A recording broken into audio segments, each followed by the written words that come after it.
kena terima lah saudara. Sebab itu saya nampak akhirnya media Sengat Daily, satu media sosial itu atas nama Sengat Daily, dia melaporkan bahawa Suruhanjaya Pencegah Rasuah Malaysia digesa untuk menyiasat sumber dana sebuah parti politik. Itu begitu juga bagaimana saranan Ahli Majlis Tinggi UMNO Datuk Dr. Fuad Zakasi, dia menggesa Suruhanjaya Pencegah Rasuah supaya menyiasat pengerusi Perikatan Nasional. Dia terus namakan berhubung sumber dana parti gabungannya. Itu dalam hantaran Facebooknya, Fuad kata perlu disiasat. Kerana apa kata Dr. Fuad, parti tersebut membelanjakan jumlah dana yang berlebihan di Sabah semasa pilihan raya umum ke-15. Itu pun, sebab itu kadang-kadang saya mengatakan, kadang-kadang diorang nak melihat, nak menunjukkan hebatnya satu pemimpin itu, akhirnya terpijak booby trap. Apabila Tan Sri Anwar Musa pula mengatakan bahawa dia pergi ke rumah Tan Sri Muhyiddin waktu pilihan raya di Sabah, masuk bilik tidur Tan Sri Muhyiddin, ambil duit berjuta untuk membantu pilihan raya di Sabah. Ini kenyataan waktu itu Tan Sri Muhyiddin sebagai Perdana Menteri, macam mana dalam bilik tidur dia ada berjuta ringgit. Ini perlu disiasat. Kenapa saya tak tahulah, kadang-kadang mungkin Tan Sri Anwar Musa ni nak membela tapi salah tempat, salah cara. Banyak sangat bercakap, akhirnya terbongkar yang bukan-bukan. Sebab itu sekarang ni sebenarnya saya yakin rakyat pun tak mau dengar dah benda-benda begini. Yang rakyat mau tahu besok aku nak makan apa, besok ekonomi macam mana, pekerjaan macam mana. Sebab itu saya mengharapkan agar Datuk Seri Anwar Ibrahim tak usah fikirlah soal itu semua. Kalaulah dilihat ada kepincangan, siasat. Kita ada agensi Suruhanjaya Pencegah Rasuah, siasat siapa-siapa yang disyaki terlibat dengan rasuah, terutama wang melibatkan waktu negara mengalami perintah darurat. Jumlahnya bukan sedikit, ratusan bilion, bukan main 42 bilion. Yang dituduh Datuk Seri Najib tu baru 24 bilion, 45 bilion. Ini ratusan bilion. Datuk Seri Anwar Ibrahim juga pernah melontarkan dalam Pandora Paper yang ada di Parlimen. Saudara boleh buka handset, titah ada ucapan Datuk Seri Anwar Ibrahim selaku Ketua Pembangkang waktu itu, yang mengatakan melibatkan pemimpin negara membawa wang ke luar negara. Waktu itu sebagai Ketua Pembangkang, beliau tidak diizinkan untuk membahaskan persoalan tersebut. Dan ini perlu ditangani. Jadi berilah pada pihak berkuasa. Kerana hari ini Datuk Seri Anwar Ibrahim sudah pun mempunyai kuasa. Anda sudah diberi tongkat sakti untuk melakukan pembersihan ini. Laksanakanlah. Dan rakyat jangan risau, tetap akan beri teguh di belakang Datuk Seri Anwar. Seandainya tindakan beliau itu mungkin ada pihak takut, mereka berkumpul dalam gerombolan menjatuhkan beliau jika diadakan pilihan raya umum, saya yakin rakyat pasti akan beri teguh di belakang Datuk Seri Anwar Ibrahim. Apa risau? Rakyat sekarang ni dah lama menderita. Amarahnya, dendam rakyat dalam hati yang membara itu, mereka mau melihat segala kepincangan ini ditangani. Cukuplah kita mengalami permasalahan politik yang tak berkesudahan. Sebab itu saya menyatakan dalam sektor ekonomi, Datuk Seri Anwar Ibrahim jangan lupa, jangan dipencilkan orang seperti yang Bapak Malik Tengku Razli Hamzah. Panggil ataupun berjumpa, bincang macam mana nak menangani ekonomi ini. Ini masalah dunia. Kita yakin pemimpin-pemimpin dunia sudah pun mula datang. Pak Jokowi mengatakan cukup hubungi beliau, dan Presiden Singapura, Perdana Menteri Singapura pun mengundang Datuk Seri Anwar Ibrahim supaya berkunjung ke Singapura. Memanglah Jeneral Lee Hsien Loong kerana untuk membincangkan bagaimana dapat diwujudkan kerjasama politik antara Malaysia dengan Singapura. Ini sesuatu yang positif. Erdogan kabarnya dalam 5 hari lagi atau 10 hari lagi akan datang bertandang ke negara kita. Tapi kedatangan Erdogan ini bukanlah pelabur, sebab Turki ini pun bukanlah dalam keadaan yang banyak pelaburan, tetapi adalah untuk menunjukkan kepada warga di Eropah. Sebab Turki ini sebahagian daripada Eropah, saudara. Cuma mereka ditinggalkan oleh European Union ni. Tetapi beliau Turki adalah pintu masuk ke negara Eropah. Jadi kehadiran Erdogan ini juga bagi saya satu kehadiran yang mengesahkan bahawa wujudnya hubungan yang baik antara Malaysia dengan Turki. Kita ada dagangan, tetapi taklah bersama mana pun Bagaimanapun banyak juga pembelian-pembelian peralatan, khususnya pembelian kesihatan senjata. Banyak orang tak tahu. Kita terpaksa membeli peralatan itu melalui Turki. Kerana sebagai dalam cara untuk membeli senjata, kita tak boleh membeli direct pada pengeluar. Dia mesti kepada negara kedua, baru dia selalu pada negara ketiga. Itu yang penting. Tetapi dalam saat-saat begini, saya amat mengharapkan Datuk Seri Anwar Ibrahim jangan layan. Kalau perlu besok, umumkan siapa dalam kabinet anda. Rakyat akan berlapang dada.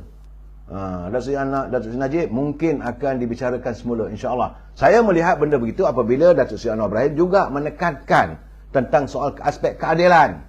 Saya haraplah segerakan pertama sekali pelaksanaan undang-undang yang telus, yang benar-benar adil. Sebab selama hari ini Datuk Seri Anwar Ibrahim menyatakan negara kita ialah negara Eden, negara yang mengamalkan undang-undang rimba.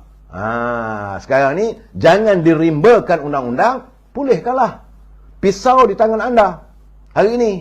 Bukan saya mencabar, tidak. Saya mengulang kembali apa yang Datuk Seri Anwar Ibrahim menyatakan sepanjang musim kempen ataupun sepanjang berada di luar kerajaan. Negara yang katakan Eden, perbaiki supaya kegilaan itu tidak menjadi gila berterusan. Rakyat menanti ni. Tetapi yang paling penting sekarang ni, cuma agak melegakan saya, tiba-tiba sekarang ni telur dah harga murah. Harga telur murah dan boleh dapati di pasaran. Ini gambaran-gambaran yang positif. Dan pastikan pelantikan Menteri Perdagangan Dalam Negeri dan Haiwan Pengguna ini benar-benar orang yang tahu bagaimana untuk mentadbir kementerian ini supaya rakyat tidak ditekan ataupun hidup dalam kehidupan yang teruk. Malahan saya melihat Datuk Seri sudah mengumumkan semalam beri tempoh 2 minggu untuk mereka pegawai kerajaan atau pembuat nasab mengkaji dalam tempoh 2 minggu bagaimanakah caranya pemberian subsidi akan dilakukan kepada rakyat. Ini satu benda yang bagi saya amat positif.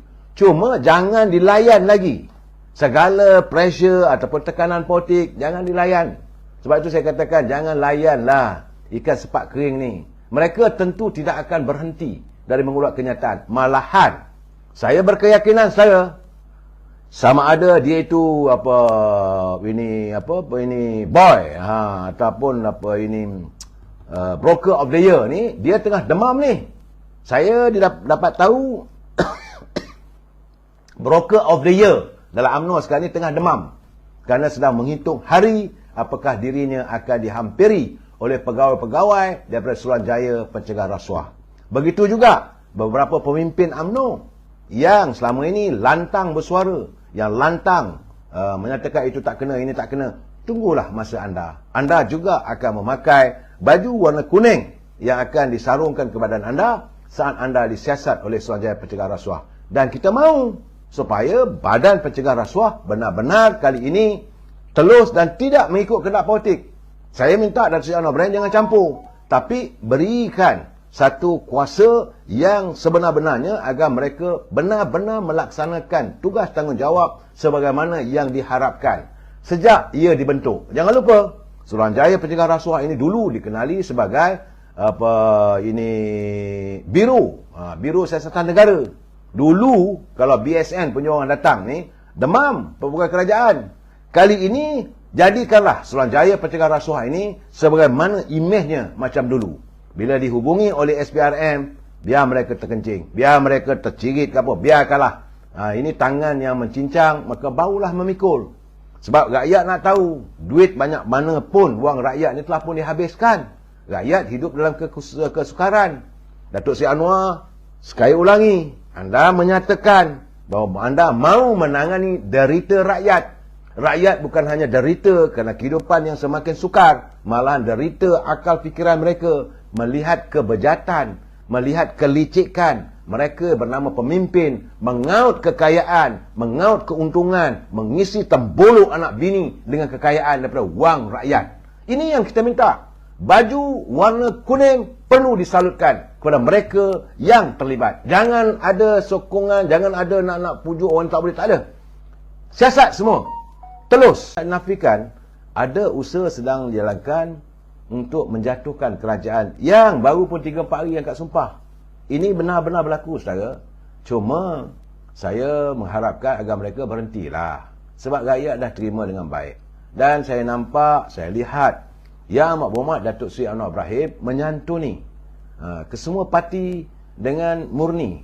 Cuma belum ada pembentukan kabinet lagi. Itu saja. Tetapi beliau mula melangkah untuk menjadi pemimpin negara dan mau merubah ekonomi negara. Tindakannya memang tidak dapat dinafikan ke arah untuk menjelmakan kebahagiaan dan menyelesaikan derita rakyat, saudara. Sebab itu saya melihat, saudara, ada kiriman. Ini saya tengok, saya cakap terus teranglah, saya tak seronok tengoknya, tapi ada kiriman dalam WhatsApp saya hari ini yang katanya datang daripada Datuk Ismail Sabri, mantan Perdana Menteri kita. Saya kata sudahlah. Jadi Yang Berhormat ada pencen jadi Perdana Menteri pun apa ada masalah. Masih ada pencen, ada allowance sebagai ahli parlimen. Tak susah pun, tenang-tenangkan fikiran, pergi keluar negeri ke, sudahlah. Jangan kita ikuti macam orang yang lain. Masih lagi nak mencari usaha nak balik dari Perdana Menteri. Keadaan saya nampak. Sebab dia kata dalam Perlembagaan Barisan Nasional, minima parti yang bergabung dalam BN sekurang-kurangnya 2 parti. Jadi dia kata kalaulah kita halau MCA dan MIC, sebab semalam saya menyatakan MCA dan MIC ini dah mula tunjuk bekal kepala. Saya kata kalau itu keadaannya, belahlah, apa ada masalah. Jadi dia kata kalau kita halau MCA, MIC dan PBRS ikut keluar, maka PBR, Barisan Nasional terbubar. Jadi ahli-ahli parlimen bertanding atas lambang Barisan Nasional, bukan UMNO. Jika Barisan Nasional bubar, maka kami ahli-ahli parlimen bebas. Artinya apakah beliau bebas untuk menentukan dalam musim-musim pemilihan ataupun penentuan usul undi kepercayaan terhadap Perdana Menteri. Apakah itu mesej yang mahu disampaikan? Saya katakan sudahlah. Cukup-cukuplah kita mewujudkan masalah. Kalaupun perlu dibubarkan Barisan Nasional, ahli-ahli UMNO kekallah sebagai ahli parlimen UMNO. Satu hati. Kenapa perlu ada merasakan diri bertaraf bebas untuk memihak ke sana ke sini? Saya nak bagi tahu, dengan 30 kerusi yang ada Barisan Nasional, tolak 10 ataupun 15, masih ada lagi kekuatan. Sebab saat ini ahli-ahli parlimen yang menyokong Datuk Seri Anwar Ibrahim sudah jadi 143. Sedar dirilah, sudahlah. Nah, saya dalam keadaan begini, saya nak membangkitkan saudara. Kalau itulah natijahnya, bila tulis begini begitu, saya terkejut. Kenapa perlu ada kiriman sebegitu? Apakah ada unsur-unsur masih lagi nak mewujudkan macam langkah Sheraton? Sudahlah, berapa lama negara nak berada dalam suasana yang suasana politiknya tak stabil. Tapi bagaimanapun saya yakin, saudara, kalau ini keadaannya seolah memikat. Bila memikat tu, tunggu nanti. Sebab rakyat masih lagi tidak lupa. Kerana kelewatan membubarkan parlimen selepas PRN negeri Melaka dan Johor, itu merupakan punca yang dilihat sebagai hancur ataupun mengudumnya UMNO. Begitu juga bagaimana gelombang yang diterbitkan, yang dibangkitkan apabila Datuk Seri Najib dipenjarakan, dilihat tidak ada pembelaan. Ini juga menyumbang kepada amarah anak muda. Saudara, apabila adanya kluster mahkamah yang dimainkan, ini kegagalan Perdana Menteri untuk menangani masalah tersebut. Berbeza Datuk Seri Anwar Ibrahim, beliau mengatakan tidak ada sesiapa pun yang boleh dianggap bersalah melainkan dibuktikan oleh mahkamah. Dua kenyataannya berbeza. Saudara, dan beliau kena ingat, sewaktu beliau menjadi Perdana Menteri, beliau tidak melahirkan ikon anak muda melalui UMNO dan sebagainya. Ini keadaannya. Sudahlah. Saya katakan cukup, put a full stop. Masa sekarang ni untuk bekerja. Zaman anda menjadi Perdana Menteri, sudah. Buat apa lagi nak bercakap soal itu? Sebab saya katakan, Datuk Ismail Sabri, terbaik tak payahlah buat kiriman yang sebegitu. Santuni masalah politik kita ini sebijak mungkin dan bercutilah. Sekarang ni anda dah kerja selama berapa bulan? Mungkin dalam 13 bulan ke 14 bulan, dah ada pencen. Bukan tak ada pencen, ada pengawal peribadi. Segalanya masih lagi anda miliki. Bercutilah. Mungkin dah bagi khidmat bakti selama 13-14 bulan pada negara. Anda akan dikenang sebagai mantan Perdana Menteri yang baik. Jangan sampai nanti orang mengatakan anda dikenang sebagai Perdana Menteri yang tak puas hati, yang masih lagi nak ikut perangai 1-2 orang tu. Masih tak puas hati. Rakyat dah berhenti, sudahlah. Apa ada masalah? Sebab itu sekarang ini saya katakan banyak orang sudah menulis catatan dalam media sosial. Saya rasa ini tindakan anda juga yang mengundang supaya rakyat ada mula marah. Mereka menekankan agar Yang Amat Berhormat Datuk Seri Anwar Ibrahim segera menubuhkan RCI untuk menyiasat semua kepincangan, semua kebobrokan yang berlaku era kepimpinan negara di bawah Datuk Tan Sri Muhyiddin dan juga Datuk Seri Ismail Sabri. Sebab saya katakan, buat apa kita nak mengusik harimau yang dah terluka? Sepatutnya bagi sokongan habis kita. Saya sebagai mantan Perdana Menteri Malaysia, dengan ini ternyata ada sokongan, maka ini saya menyokong agar Datuk Seri Anwar Ibrahim meneruskan kepimpinan negara. After all, Datuk Seri Anwar Ibrahim pun DNA daripada UMNO juga.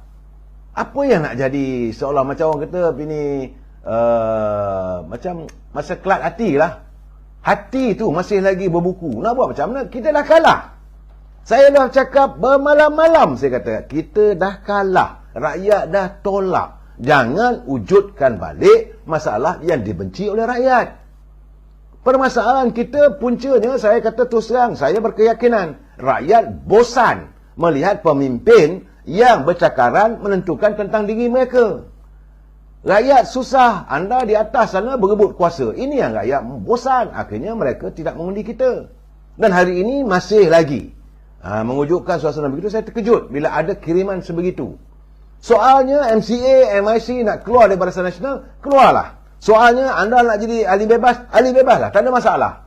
Tetapi jangan lagi kita mengusik permasalahan yang ada dalam kepimpinan negara yang rakyat dah buat keputusan. Meskipun 83 kursi parlimen ataupun 82 kursi parlimen, artinya dia majoriti mengatasi parti-parti lain.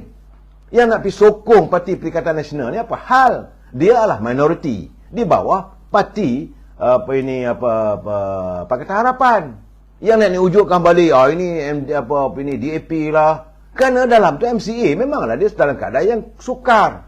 Kerana mereka merasakan bahawa parti MCA akan lenyap apabila DAP diberi kesempatan untuk berada dalam kerajaan. Dan seandainya dengan hala cara tata loka ataupun tata kelola Datuk Seri Anwar Ibrahim mentadbir negara, mungkin calon-calon dari DAP toe to the line dan memberi perjuangan untuk bangsanya, tentulah MCA tidak ada tempat lagi. Begitu juga dengan MIC. Jadi apa yang kita nak menyokong yang bukan-bukan? Sekarang ini dah itu tetapan rakyat. Anda, waktu anda jadi Perdana Menteri, anda suka kata jangan pijak kaki sendiri, jangan tunding pada kerajaan nak buat kerja untuk rakyat. Sekarang ni, you dah pass the baton pada Datuk Seri Anwar Ibrahim. Jalankanlah. Jangan kita mengungkit benda-benda yang tidak baik. Saya rasalah keadaan ekonomi kita ni tenat. Kenapa mahu dicetuskan api-api yang bukan-bukan? Saya merasakan tak baik. Bagi saya, Datuk Seri Anwar Ibrahim dah buat kenyataan. Dia mengatakan bahawa dia akan mengecikkan saiz menteri-menteri dalam kabinet. Alhamdulillah, dia tidak mahu membelanjakan wang negara yang bukan-bukan. Beli kereta baru pun dia tak mahu. Walaupun telah diorder ada kereta bernilai 1 juta semua, dia tak nak, dia kata. Ini untuk menjaga wang negara supaya tidak dibazirkan. 2. Dan beliau menyatakan betul serang, kalau dia nak lantik sesiapa pun, jangan dipertikaikan. Walaupun orang itu masih lagi bergelar kluster mahkamah dan sebagainya, dia mengatakan tidak ada sesiapa pun yang boleh dianggap bersalah unless proven by the court. Itu dia pernah mengalami suasananya. Dan hari ini bagi saya kita harus berlapang dada terima kenyataan tersebut. Andainya dilantik Datuk Seri Zahid Hamidi sebagai timbalan Perdana Menteri, terimalah. Apakah anda mempunyai cita-cita untuk menentang Datuk Seri Zahid sebagai Presiden UMNO? Itu soal lain lah. Bagi saya, jangan masukkan agenda politik peribadi kita dalam masalah negara. Negara sekarang ni sedang berjalan ke arah yang mahu dipimpin balik. Dah lama sangat lari daripada landasan-landasan yang benar. JZ punyalah, dia kata dulu siap ada MOU. Benar. Ada MOU dengan itu, MOU dengan ini. Sekarang dah tak ada dah, biarlah. Ini masalahnya saya lihat, saudara. Kita kena